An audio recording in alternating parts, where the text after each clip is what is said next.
certain extent would therefore come to the issue of how does the world benefit by the growth of India. We need to demonstrate that. I think today, when there's a lot of talk about reliable, resilient supply chains, when people speak about transparency and trusted technologies, if India could do more and show the rest of the world that the world benefits by India being bigger, so we need to develop stakes in our future where the rest of the world is concerned.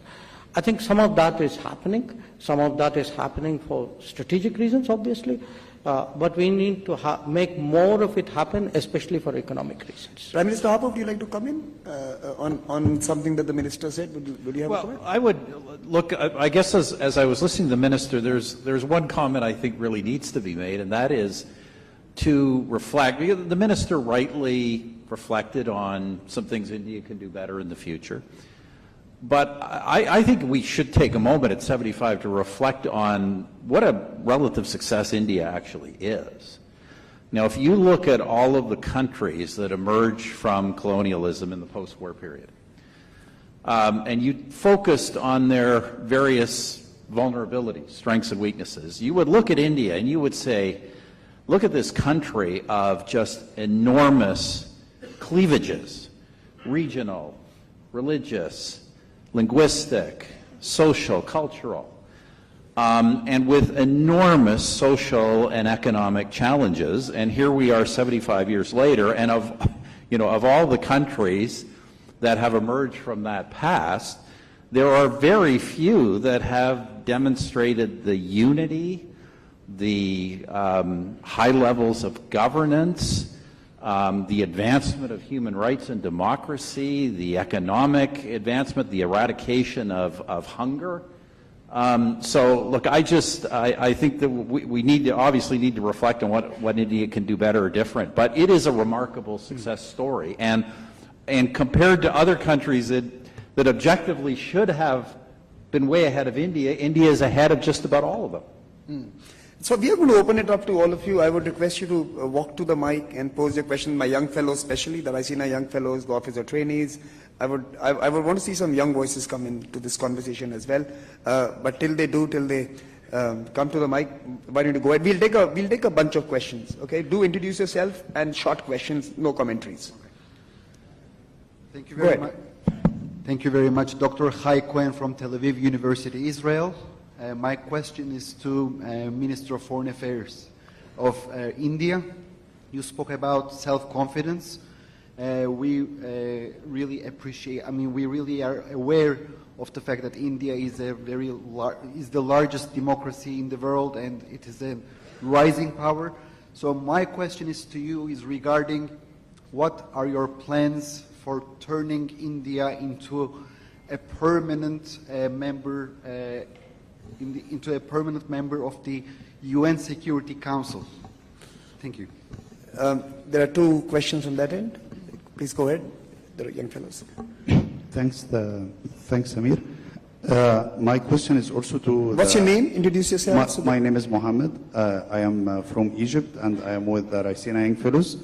So my question is to His Excellency, the Minister of India, Mr. Jaishankar.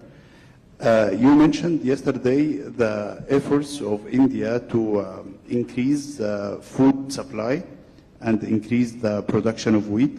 So could you please elaborate on that? And the next question, please. Yeah, just come. Go ahead. Yeah, but please go ahead. Please. Okay. Esther. Thank you, Samir. My name is Esther. I'm from Foreign Policy Community of Indonesia. My question is to Your Excellency Minister Jaishankar. Earlier you said that in the future India should be confident and then it should define itself based on what it thinks of itself, not what the world think of itself. Just today, there's an article released in Foreign Affairs by Dr. Shashi Tharoor saying that India should be clear on its stance on Ukraine, and I quote, "An India that equivocated on Ukraine cannot blame others for responding with the same indifference if China decided to teach it a lesson and withdraw the Shashi is sitting right here. Yes. So I'm wondering, what are your thoughts about this? Because Indonesia is in a way in the same stance in India. We don't want to choose sides, but at the same time, we have this big question of neutrality and many others. Thank you so much. And final question here. Thank you very much. Thank you. I'm Vijay The one in front, sir, please. Okay. Go ahead. This is Ali Miftahi. I'll come to you. I'll come to you. Let's Ali, take the... Ali Miftahi, Deputy Chief of Mission, Embassy of Tunisia. My question is to Dr. Jaishankar. It's quite simple. You are saying that 75 years of independence of India is about what have been achieved so far. My question is, and what you are looking to do for the next 25 years. How do you see the Indo-Pacific region and the world for the next 25 years?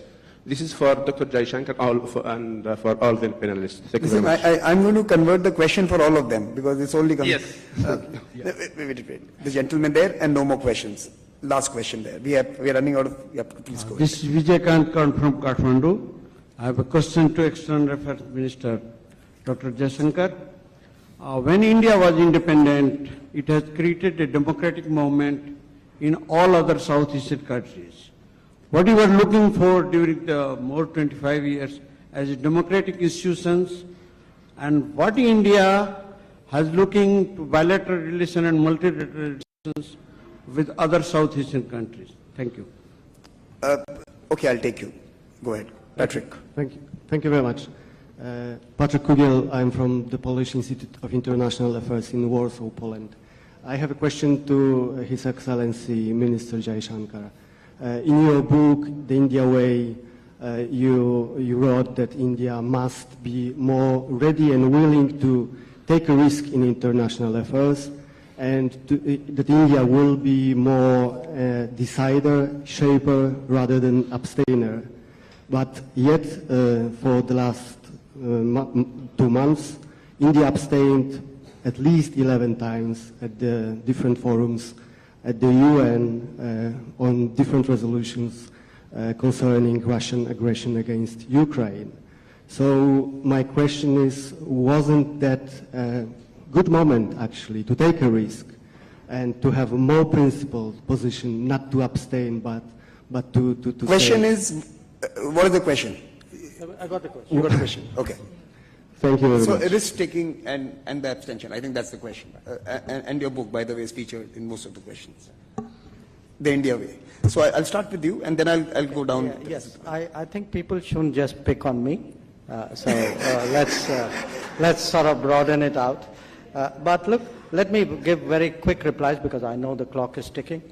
It's, on the Security Council, we have our plan. The problem is we need to have other people to have a plan which is similar to our plan. Correct. On the wheat, I answered it yesterday, which was, we have a significant wheat production. We would obviously like to go into the global markets and try to compensate for the shortfalls as much as we can. In fact, in respect of Egypt, because that's where the question came from, it's one of the countries with whom we are talking.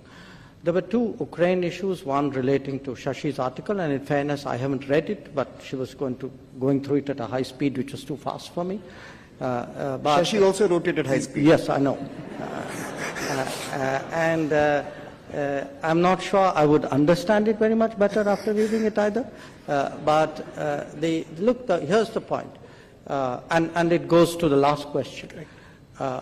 We spent a lot of time yesterday on Ukraine, and I've tried to explain what our views are, but also explain that in our minds, the best way forward is to focus on stopping the fighting, getting the talking, and finding ways of moving forward.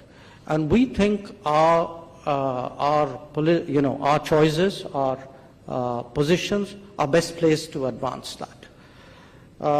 The question which I had about, where are you going to go 25 years from now? I think more or less I answered that we think more international, we think stronger capability, we think more relevance to the world, and obviously to the Indo-Pacific as well. And the question which the person from Nepal asked on South Asia, that in a sense, 75 years, there's more democracy in South Asia than there was 75 years ago. Where will we be 25 years from now? I would say probably the shortest, most truthful answer to that would be we would like to see more prosperity in South Asia. That if India has been, in a sense, an example of democracy or a promoter of democracy in South Asia, we would now like to be part of a larger lifting tide so that, the rest of South Asia grows along with us. Final words from the rest of the panelists. You want to come in on anything that you heard? You have some thoughts on his responses or what you heard as questions? Jeff, would you like to come in? I'm going to be Short honest, answers? I don't think I understood a single question that was asked from the audience. It was very garbled. But no, this has been a great opportunity to reflect back on India at 75. Samir, I want to give you and the ORF team credit for putting together another fantastic international conference in a challenging environment, frankly. It's been a great honor to share the panel with these esteemed guests. I've learned a great deal, and I look forward to returning again. Minister Cravino? Well, I think that one of the things that is comforting from a European perspective is that to hear here in India that the next few decades are not necessarily reduced to a story of bipolarity between the US and China. There's a lot more happening out there, and India has a very major role to play, which we welcome. We welcome greatly, and we believe that linkages between Europe and India can be a strong part of that. So I'm very pleased coming back to Delhi. Samir, you diplomatically pointed out earlier that we in the West have a tendency to tell other people what they should do. I think in this case I'll say that the Indian foreign minister's answers are probably the best answers on Indian foreign policy, so I'll let them stand. And Velina, final words to you. Both Europe and India do not want to see an emergence of a second Cold War. They do not want to see a bifurcation of the global system. And we have a story to tell together. And that means, of course, a story that is different, that does not necessarily means alliances in this Cold War understanding, which is why if there is one development, geopolitical development that I'm really optimistic about, it is the relationship between Europe and India. Capabilities, capabilities, capabilities. We can deliver on that as well. So there is definitely a shared interest. And I also want to say once again, because I think that there is a lack of understanding about the great potential of India in the West, not only in Europe, but also to some extent in the United States. I think that, and I will say something very provoking at the end, the West, in fact, needs India more when facing the rise of China and the imperiled global order, how to repair this imperiled order, then India needs, in fact, the West when facing China in South Asia. So, in fact, in this particular case, we have to also develop an understanding for national interests, for geopolitical choices, and we have to find these avenues for cooperation instead of actually aggravating each other because of some other choices that we do not share. Mr. Minister, final words. I mostly agree with what everybody said, and not out of courtesy, but really out of a genuine belief. I think India, EU, I mean, no disrespect to anybody else, including Canada, but I really think India, EU, because this has been very much a session with EU at the focus, beginning with the keynote. The India-EU partnership needs more attention, needs more work, needs more commitment, and needs to get a higher profile. Great. So please join me in applauding this wonderful discussion and the wonderful panelists. And remain seated. We will have India's Environment Minister joining us to speak about India's green transitions. And again, thank you very much, sirs, for coming to Delhi and for joining us at the Raisina Dialogue. Thank you.